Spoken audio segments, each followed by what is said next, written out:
ओरिसामध्ये असलेलं जगन्नाथपुरी हे मंदिर भगवान श्रीकृष्णांना समर्पित आहे. बद्रीनाथ, द्वारका, रामेश्वर असंच हे जगन्नाथपुरी धाम आहे चौथं, अतिशय महत्वाचं. परंतु बांधवांनी या मंदिरामध्ये आज सुद्धा ज्या मूर्ती आहेत त्या मूर्तीमध्ये भगवान श्रीकृष्णांचं हृदय बघा धडधड करतंय आज सुद्धा. आणि त्या ठिकाणी भगवान श्रीकृष्ण आले कशा काठाला, कित्येक लाटांचा जोरजोरात आवाज येतो, पण मंदिरामध्ये जर पूर्व दरवाजातून आत गेलो तर लाटांचा आवाज येत नाही.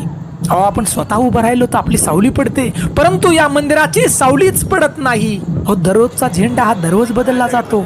जो झेंडा बदलायला म्हणजे पुजारी वर जातो मंदिरावरती, तो उलटा चढतो. मंदिराकडे पाहायचं नाही, उलटा चढून वर जाऊन भव्य असा झेंडा लावला जातो. अहो, त्या झेंड्यावरती भगवान शिवशंकर आहेत आणि चंद्र आहे प्रतिकृती. अहो, मंदिराचे कित्येक चमत्कार आहेत की आज सुद्धा विज्ञानाला सुद्धा समजलं नाही. विज्ञानाने प्रयत्न केला, अनेक वैज्ञानिक त्या ठिकाणी आले आणि तो चमत्कार बघून पळून गेले. म्हणजे बांधवांनो, विचार करा की भगवंत आजही त्या ठिकाणी आहेत.